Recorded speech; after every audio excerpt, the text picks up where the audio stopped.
The night was cold, and the wind slithered through the alleyways like a thief with nowhere else to go. The city, glittering in lights and noise, was too busy to notice the forgotten corners, like the one behind a crumbling, graffiti-tagged pharmacy on 7th Street.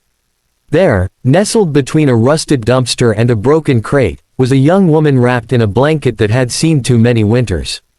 Her name was Zaya, and to the world, she was invisible. She shifted against the wall, clutching her side. Every breath came with a sharp stab of pain, a reminder of last week's encounter with a drunk who didn't like being told, no. Her ankle throbbed too, but she'd long stopped counting injuries. Survival had a way of numbing everything except instinct. She chuckled bitterly at the thought. You ever laugh 'cause if you don't, you'll scream. She mumbled to no one, voice hoarse from the cold. A man passed by on the street, glanced in her direction, then walked faster. She wasn't surprised. People always pretended not to see her. It was easier that way, out of sight, out of guilt. But tonight, something unusual was about to happen. A sleek black Rolls-Royce slowed at the corner. It didn't belong there, not on 7th. Its glossy coat caught the reflection of a nearby neon sign flickering in green and pink. Inside the car sat a man in a tailored navy blue suit, silver cufflinks glinting, his chiseled face lit by the screen of his phone. Maxwell Harrow, tech genius, billionaire, founder of Neurosim, the company that revolutionized AI-assisted therapy. A man who rarely, if ever, went anywhere without purpose. His driver rolled down the window. Sir, the GPS seems to have rerouted. All just. Max held up a hand, eyes narrowing on something in the shadows. A figure, slumped, shivering. Stop the car, he said. Sir, this isn't a safe area. I said stop. The car hissed to a halt. Max stepped out, shoes crunching against broken glass and gravel. His presence didn't belong here. He looked like an ad for Wall Street magazine that had wandered into a war zone. Zaya didn't notice him at first. She was mumbling something to herself, shaking with laughter, then coughing violently. What's so funny? He asked softly, genuinely curious. Her eyes snapped open. She looked up at him, startled, pupils wary. Rich guy talkin' to a bum, she muttered.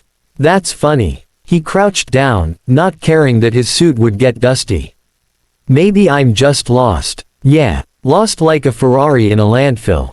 Max smiled. She was sharp, even through the pain. You're hurt, he said, glancing at her swollen ankle and the blood crusted at the edge of her lip. No kidding. But hey, I got offered a can of expired tuna earlier, so I'm basically living the dream. He tilted his head. What if I could help you? Zaya narrowed her eyes. Let me guess. Rehab pamphlets. Jesus speech. Hand-me-down scarf and a pat on the head.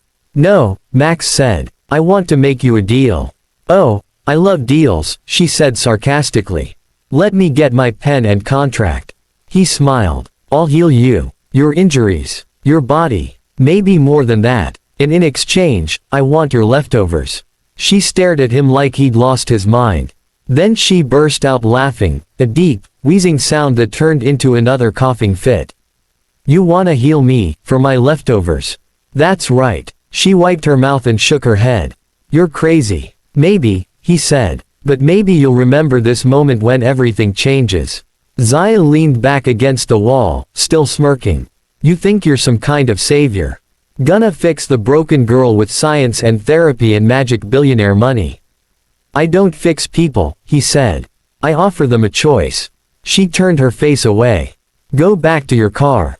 Go to your mansion. This isn't your world. I know, he said. But maybe it should be. He stood, handed her a small card, and walked away. She looked at it after he disappeared. White, clean, embossed. Maxwell Harrow, CEO, Neurosim Technologies. Hope isn't a theory. It's a path. She scoffed, stuffed it in her pocket, and forgot about it, or tried to.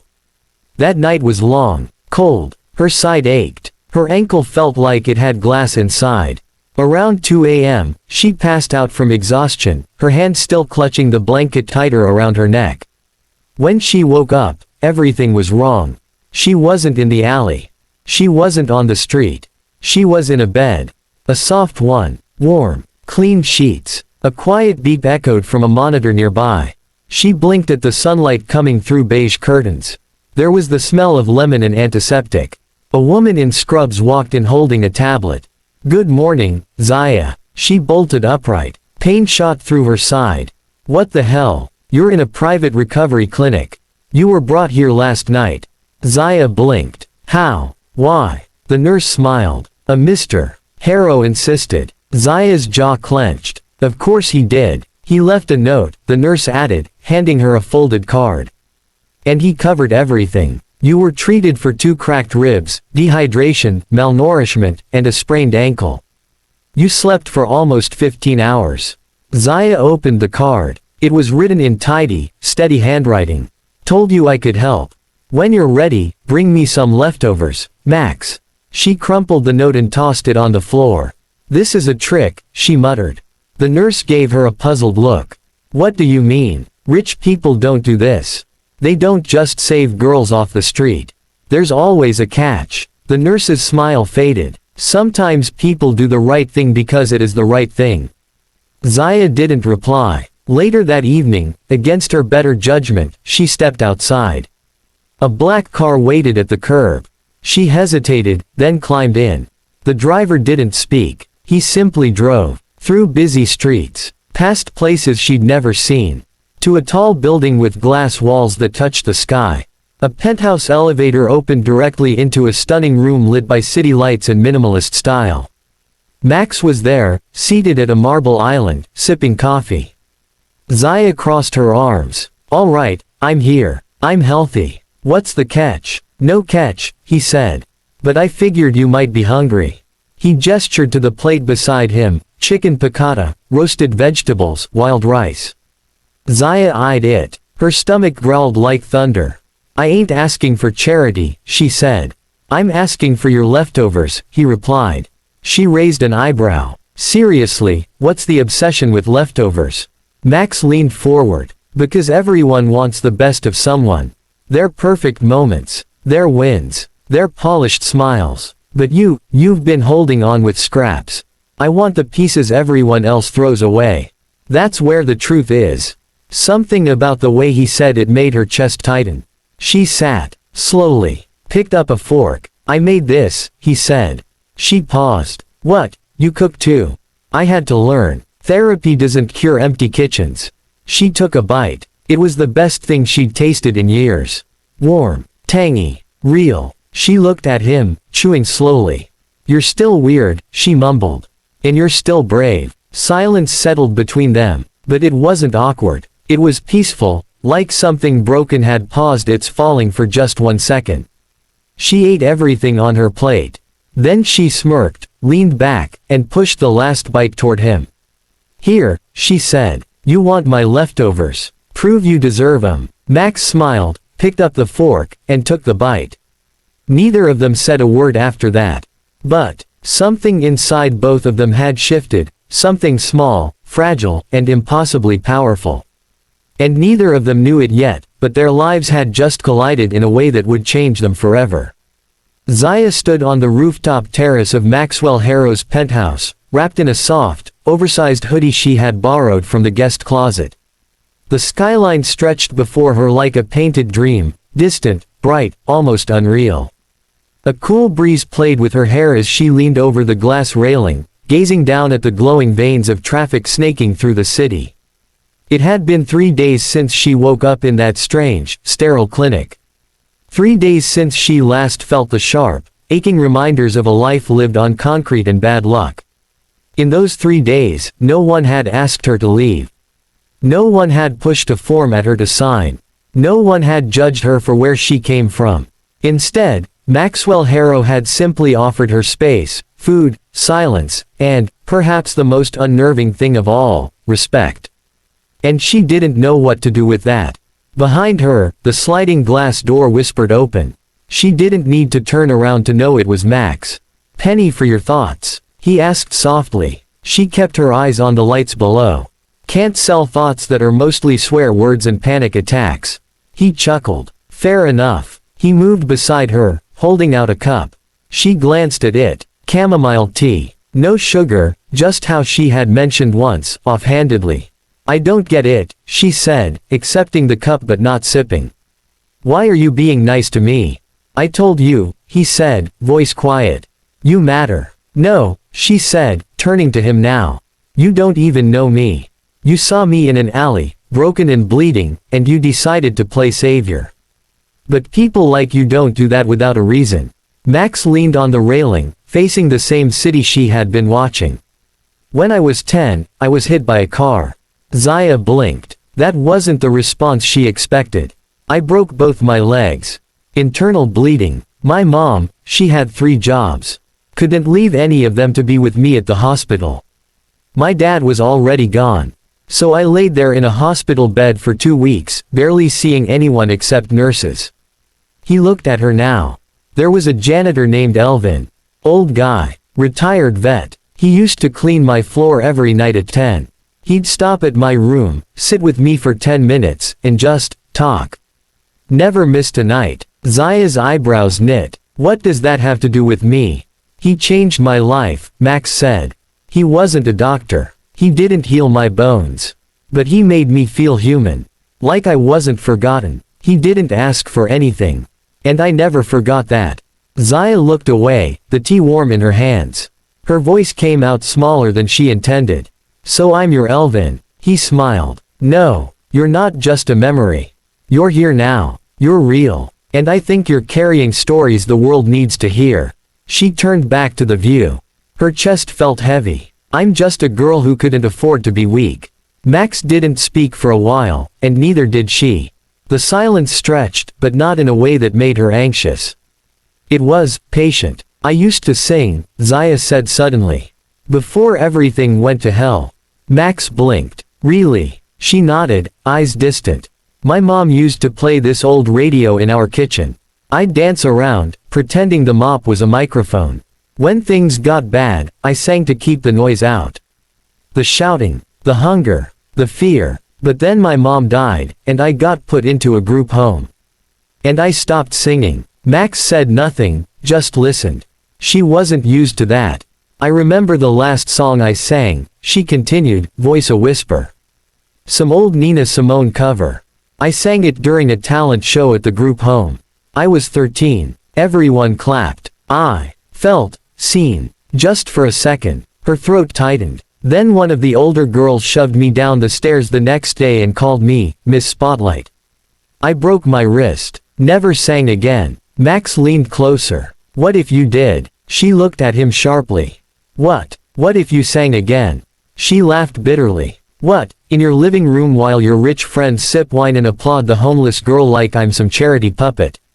He winced, not because she was wrong, but because it hurt to hear. No, he said. In a studio. Professionally. She stared at him. You're serious. I own a label, he said. Small. Passion project. I fund artists who have something real to say. You have a voice the world hasn't heard yet. Zaya took a shaky breath. I haven't sung in years. I probably sound like a dying raccoon. Then let's find out together. That night, she went to bed in a soft guest room overlooking the stars, but she didn't sleep. She lay awake, staring at the ceiling, hearing her mother's radio in her memory. She whispered lyrics she thought she'd forgotten. The next morning, Max took her to a private studio tucked in a quiet building downtown. The place smelled like old wood and new possibility. A young sound engineer named Chloe waved at her, bright-eyed. Max told me about you, Chloe said. Said you've got thunder in your throat. Zaya raised an eyebrow. He really said that. Chloe nodded. I hope it's true. I'm dying to hear you. Zaya stepped into the booth.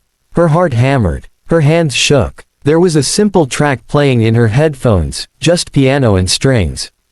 She closed her eyes, took a deep breath, and then, she sang. It wasn't perfect. Her voice cracked once. She forgot a line and had to hum through it. But when she finished, there was silence. Then Max's voice crackled through the speaker. You have no idea what you just did. Zaya stepped out, breathless, blinking back tears. Chloe grinned. You're not a street girl. You're a storm. The next few days moved in strange, surreal waves. She recorded 2 more songs. Max took her to dinner, not at some fancy five-star restaurant, but a quiet cafe she'd mentioned she liked when she was younger. They talked for hours about books, dreams, regrets. She told him about the time she spent 3 days in the back of a church, pretending to be Catholic just for the free soup. He told her about his first heartbreak in college, a girl who said he cared more about numbers than people. On the 7th night, Max invited her to a small gathering of friends at his rooftop garden. She almost said no, almost panicked at the thought of being in a room full of successful, polished people. But Max took her hand gently and said, "Come as you are. No masks." So she did, and to her surprise, no one stared. No one whispered. One woman, a fashion designer named Elise, even complimented her curls. As the night grew older, someone brought out a guitar. A man with a velvet voice sang something in Spanish. When he was done, Elise turned to Zaya. "Max says you sing too." Zaya blinked. "He talks too much." Everyone laughed. But then, slowly, she stood, took the guitar, strummed a few uncertain chords, and sang. The rooftop went quiet. Not the forced silence of politeness, but the kind that happened when everyone forgot they were supposed to make noise. When she finished, people clapped. Some had tears in their eyes. Max was looking at her like she'd just rewritten the sky. After the guests left, they stood together, barefoot on the dewy grass. "You lied," she said softly. "About what?" "You said you'd heal me for leftovers." He smiled. "You gave me more than leftovers." She stared at him, eyes soft. "You still want them." "I want all of you," he said. Zaya's lips parted, but the words didn't come.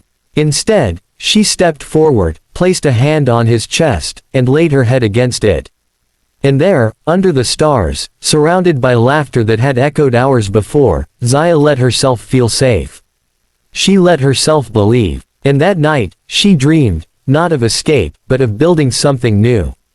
She wasn't just healing anymore. She was living.